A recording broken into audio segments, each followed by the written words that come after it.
tutti tesori, io sono Cecilia e bentornati sul mio canale. Oggi per la rubrica Fantasy Italiani parliamo del secondo romanzo di Francesco Dimitri, Pan. Oggi sono vestita chiaramente da ragazzo, non si nota? Se ci riuscirò metterò delle sorprese tutto qui attorno, ma non so se ne sono capace, quindi non mi sbilancio troppo. Ma se mi avete riconosciuto scrivetemi nei commenti chi sono. Se non avete visto o letto La ragazza dei miei sogni vi lascio il link qui in alto in cui ne parlo e a fine video vi segnalo nella timeline avremo come ospite l'autore per una breve intervista. Ci tenevo a dire che non si tratta strettamente di un retelling di Peter Pan, ma va oltre, diciamo, è qualcosa di più. Infatti avremo dei rimandi ai nomi, per esempio Wendy, o per esempio i nomi italianizzati di John e Michael, o lo stesso Capitano Uncino, ma la storia diciamo che prenderà altre vie. Per prima cosa volevo chiedervi, voi avete riletto o letto di recente Peter Pan? O ne avete un'idea vaga tra i racconti sentiti da bambino, uniti da un'idea che vi siete fatti vedendo i film?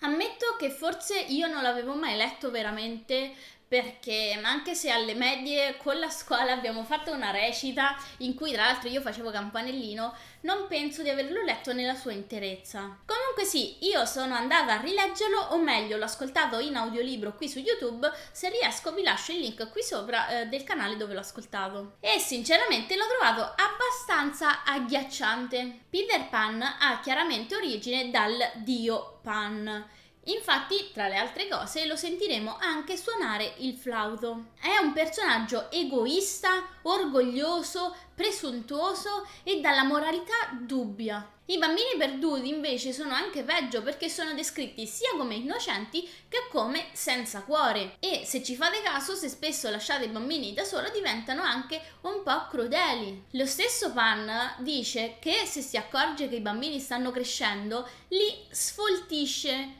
e quindi li fa fuori. Secondo me è crudele anche nei confronti di Wendy, che in qualche modo si innamora di lui, e Peter si dimentica anche di andarla a prendere una volta all'anno, per poi ricomparire quando ormai è troppo grande, per poi ripetere la storia con sua figlia o sua nipote, in realtà non me lo ricordo questo particolare. Comunque, oltre a leggere Peter Pan di Barry, ho letto anche Il grande dio Pan di Machen. Anche questo in audiolibro qui su YouTube, se posso vi lascio il link. Il grande dio Pan inizia con un dottore che sta facendo un esperimento mentale su una giovane donna, dopo il quale lei andrà in pazzia e ne seguirà una storia molto inquietante. Vi consiglio caldamente di recuperarlo prima della lettura. Ebbene, se vi state chiedendo il perché di questa lunga introduzione, Pan di Dimitri si colloca in mezzo a questi due generi ben differenti. Quindi a tratti favola, a tratti racconta assolutamente horror. Infatti il personaggio di Peter Pan in questo racconto è un ibrido. È sia il bambino spensierato di Barry, sia il dio Pan raffigurato come un satiro di Machen. Una cosa che mi è piaciuta tantissimo è che Pan lo vedremo raffigurato sempre in modo differente a seconda di chi lo sta guardando.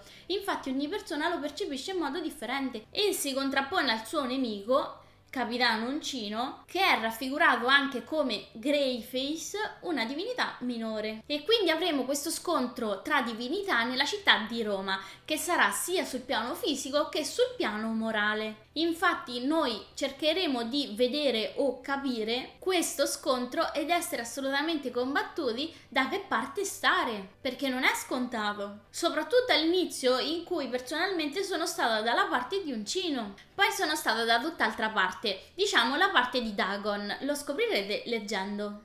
Da una parte abbiamo Pan con i suoi eccessi, sregolatezze e caos.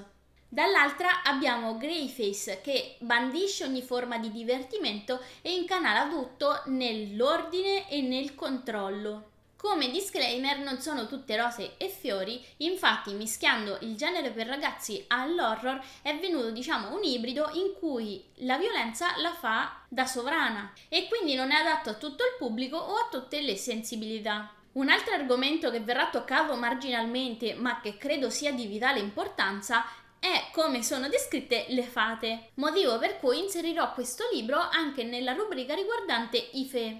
Ebbene, non si parlerà di campanellino in senso stretto come una fatina che svolazza in giro con le sue piccole alette, ma si parlerà di fate umanoidi molto simili all'idea dei Fée. Sono descritti come molto silenziosi, i più alti raggiungono il 1,50 m, quindi in realtà potrei essere benissimo anch'io una fatina, e sono tutti bellissimi. È difficile capire quali siano gli uomini e quali le donne dai loro abiti moderni, e la loro è una bellezza che nasce dall'armonia dell'insieme piuttosto che dai singoli dettagli. Preferiscono farsi chiamare brava gente piuttosto che fate. Vivono nei forti fatati proprio accanto a noi, nascondendosi con il glamour, che è anche questo tipico dei Fée. Dispongono di sentieri che usano per attraversare gli aspetti. Anche questa è una cosa tipica, infatti nel panorama classico usano questi sentieri per raggiungere i loro reami o le loro corti dal nostro mondo. Se non sapete proprio di cosa io stia parlando, tranquilli che ci farò un video a parte. La cosa più innovativa di questo romanzo è lo stile narrativo. Infatti si tratta di un racconto corale con almeno più di una ventina di punti di vista differenti e sono tutti intrecciati tra di loro. Infatti non avremo la classica divisione per capitoli con il nome di chi sta parlando in alto, oppure la classica divisione per paragrafi. Avremmo invece un intreccio di frasi sempre appartenenti a personaggi differenti e la bravura dell'autore penso che sia stata proprio quella di rendere i personaggi riconoscibili in poche semplici parole. Un'altra cosa che ho amato di questo romanzo è che sparge indizi continuamente, alimentando l'alone di mystery. Infatti il lettore è spinto a continuare la lettura per scoprire cosa ci sia dietro o comunque dove va a parare la storia. Ed è pienamente ricompensato nel finale, in cui tutti i tasselli tornano a posto e vi dirò, ho bramato con tutta me stessa uno spiegone finale che ricapitolasse il tutto. Infatti ho accatastato una marea di indizi che in realtà non sono riuscita a legare tra di loro fino all'ultimo secondo. Anche il finale è sorprendente perché ci vengono delineate alcune regole o comunque delle situazioni e quindi pensavo che il finale andasse in quella specifica via. Invece prende tutt'altra direzione ed è stato piacevole perché non era per niente scontato. Perché a Roma? Il romanzo si svolge a Roma nel 2008. Ora, io del 2008 non mi ricordo quasi nulla, ma leggendo su internet ho letto che in realtà c'è stata, soprattutto in Italia, una grave crisi finanziaria. E come vedremo durante il romanzo, le crisi sono opportunità e i momenti bui sono cambiamenti. L'Italia stava vivendo questo periodo che si potrebbe chiamare di uncino, lo scoprirete strada facendo. Ed è per questo che in Italia avevano più bisogno di pan e quindi le persone hanno iniziato inconsciamente a richiamarlo nei loro sogni. La critica sociale in questo romanzo è molto sentita, sia per tutto il panorama della disabilità, sia motoria, sia intellettuale, sia di parola per quelli che non riescono a parlare normalmente, sia per l'aspetto che spesso emargina moltissime persone, vedi la macchia di Giulia che ha in viso, sia per quello che riguarda Roma stessa. Infatti in questo romanzo vengono sottolineati più volte molti di questi aspetti, quali i quartieri non sicuri, il pericolo in agguato dei furti, della criminalità, delle baby gang, della burocrazia, del panorama del pubblico quale le biblioteche per esempio, ma soprattutto delle buche sulle strade, del degrado, della sporcizia, dell'immondizia, degli edifici fatiscenti e lasciati a loro stessi. Cari romani, questo è un libro del 2008. Vi accorgete che ancora ad oggi, nel 2021, avete gli stessi problemi? Cioè, io fossi in voi una domanda me la farei.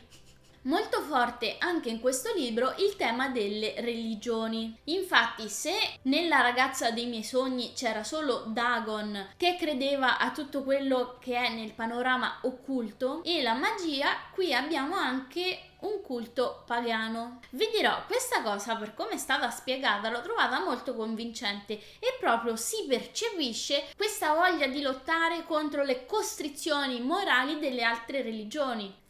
Ovviamente Dagon darà il meglio di sé in questo libro. Oltre questo c'è tutta la questione legata agli aspetti, e sono 3: la carne, l'incanto e il sogno. Nel primo libro, correggetemi se sbaglio, c'era Sofia che è arrivata alla carne dal sogno, ma si nutriva di incanto per sopravvivere. Se volete saperne qualcosa in più, vengono citati anche nel Grande Dio Pan di Machen, ma una spiegazione migliore ce l'avrete nel quarto libro, ovvero L'età sottile. Riguardo l'autore, credo che abbia messo molto di suo all'interno degli aspetti dei personaggi. Ad esempio, penso che si rispecchi molto nella libertà di Temidoro, nella passione dei fumetti di Michele, nel piacere dei giochi di ruolo di Wendy e molti altri ancora. Concludo dicendo che per me questo lavoro è stato davvero molto realistico. I personaggi ti portano a credere che tutto questo stia succedendo davvero, soprattutto perché l'autore appunto arricchisce di dettagli quali gli accenti,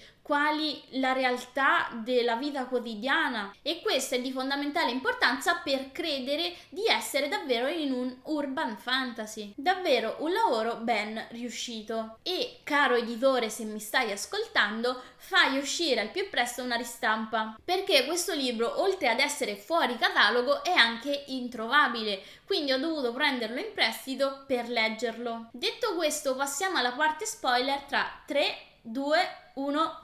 Non potevo metterle prima a causa spoiler, ma spenderei qualche parola su Giada e Wendy, che sono una delle coppie LGBT inserite nei romanzi di questo autore. Perché, come si evince dai temi suoi più cari, ognuno deve amare chi gli pare se è quello a renderlo felice, e tutto quello che ci rende felice deve passare come fosse normalità e non come tabù, come vuole farcelo credere la società. Quindi state alla larga da chi vi dice il contrario. Mi è piaciuta tantissimo la questione delle armi, più che altro perché, per come è spiegata, sembra essere davvero credibile e convincente. Peter stesso a un certo punto ci dice: questa è una guerra tra dei e ogni azione richiede responsabilità. Non puoi uccidere qualcuno con armi meccaniche, devi farlo alla vecchia maniera. Devi farlo con fatica, devi avere il coraggio di vederlo morire. Devi volerlo e dimostrare di volerlo davvero. Mentre in altre opere spesso mi è capitato di vedere una cosa simile,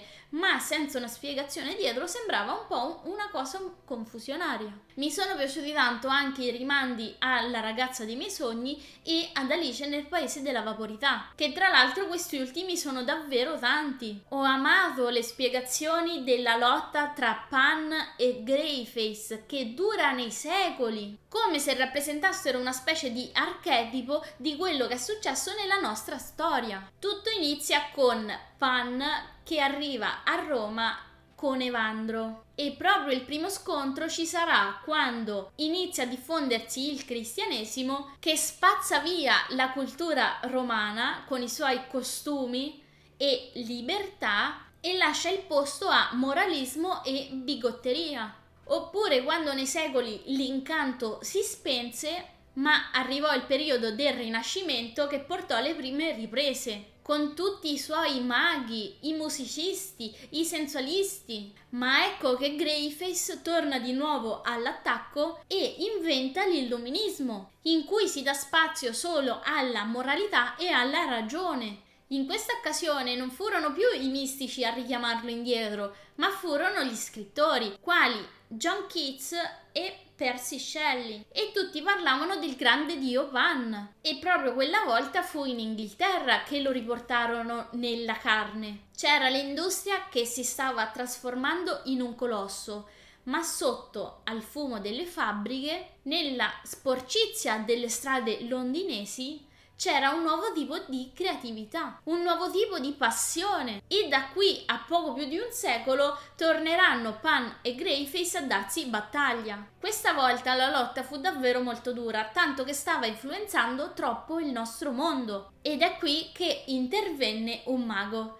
James Matthew Barrie. Ed ecco dove nasce Peter Pan. Secondo me questo approccio è stato così innovativo, e vi dirò di più. Questo dà una nuova chiave di lettura all'opera originale, e questo non me lo sarei mai aspettato. Piacevolmente sorpresa adesso ero completamente in grado di vedere Pan in Peter e così spiegare molti tratti del suo carattere. Soprattutto, vi ricordate il fatto che si dimentica sempre le cose? Ora ha anche senso. Ora arriviamo a una cosa che mi ha stupito di più, il finale. Quando Sileno racconta a Michele che la volontà degli uomini è potentissima e che è in grado di imprigionare 2 dei all'interno di una storia, io credevo che Michele facesse lo stesso, che iniziasse a raccontare, ma così non avviene. Lui lo uccide nel sogno e poi lo uccide nella carne con i suoi familiari, proprio senza scrupoli. E questo rende i protagonisti ancora più credibili, perché li rende tangibili, non come i paladini della giustizia classici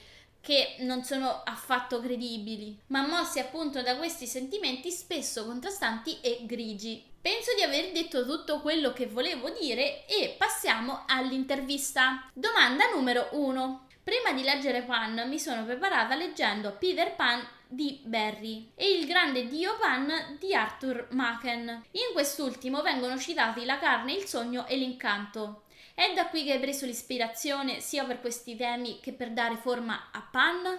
No, o meglio, Machen e in generale il fantastico di quell'epoca lì è una grande influenza su di me, ma il concetto degli aspetti mi è venuto in testa ragionando sulla natura della magia e sulla natura delle nostre esperienze spirituali in quanto esseri umani. Domanda numero 2. Rispetto ai numerosi retelling di Peter Pan, credo che questo sia quello più innovativo, in quanto, secondo me, ingloba l'opera originale mantenendola quasi intatta, ma le dà un senso totalmente differente. Trasforma quindi la fiaba in un romanzo più concreto e adulto, assorbendo il dio Pan e Greyface in allegorie per poi sfociare in un sequel, essendo che i personaggi principali sono Wendy, Angela, Michael, Michele, John, Giovanni e quindi alter ego degli originali. Era questa l'intenzione fin dall'inizio oppure hai deciso strada facendo? Volevo creare un effetto di eco. Se ci fai caso, i 3 hanno esattamente i nomi degli originali, ma la questione non viene mai toccata, eppure Pan avviene in un mondo come il nostro, il cui libro di Barrie esiste ed è molto conosciuto. Più che le corrispondenze precise, a me piacciono le eco, i rimandi, come i ricordi nebulosi che forse sono reali e forse no. Domanda numero 3. Il realismo in questo libro viene portato avanti da Giovanni, che con i suoi studi ha reso credibile la venuta di Pan a Roma. In Peter Duquette, nella leggenda dell'isola che non c'è, che è presente in tutta l'epoca vittoriana, in Thomas More, nell'articolo del 1848 che parla della Marvelous Island, nella Imaginary Island di cui parla la duchessa di Montpensier, non lo so, nel 1659. Quanto c'è di vero? Tutto e niente, come accade sempre con le storie. Domanda numero 4. La parte migliore del libro credo che sia il peculiare stile di narrazione corale. Ho già letto alcuni libri con 2 o più punti di vista, ma normalmente erano divisi in capitoli con i nomi bene in vista o comunque in paragrafi. Districarsi tra i vari personaggi tra una frase e l'altra e capire di chi si stia parlando, dato che ognuno ha la propria caratteristica che lo rende unico nel suo genere, per me è stata una vera meraviglia. Ti sei ispirato a qualche opera già esistente oppure è completamente di tua invenzione? Non direi di mia invenzione, ma di sicuro è stato molto laborioso da un punto di vista tecnico. Quando scrivo voglio immergere il lettore in un altro mondo. Il lettore non deve mai pensare mentre legge, deve pensare dopo. E creare questo effetto con multipli punti di vista non è facile. Non dico di esserci riuscito, ovviamente non posso giudicare io, ma ci ho provato, proprio tanto, ecco. Domanda numero 5. Dopo i 2 libri non credo più nelle coincidenze. Michele nei suoi sogni, come il protagonista del primo libro, sogna e vede Alice, vede Sofia e non solo. Il cowboy nella città moderna, la casa, il poker, eccetera. Le cose che vediamo sono spunti per le tue future narrazioni oppure è solo un sogno privo di significato? Non credo ci sia una singola parola in un mio libro che sia lì per caso, che non abbia una qualche funzione strutturale. Per dire, il cowboy prima o poi arriva. La casa? Un mio vecchio racconto, un omaggio a Shirley Jackson. Il poker? Un'idea che non so se realizzerò mai, ma c'è. Grazie di aver visto il video fino a qui. Mi raccomando, iscrivetevi al canale e lasciatemi un commento se vi è piaciuto o meno il video. E noi ci vediamo al prossimo. Ciao! Parte bonus, vi piacciono i miei topolini? Ringrazio davvero tanto chi ha reso disponibile questo file in modo gratuito. Grazie davvero!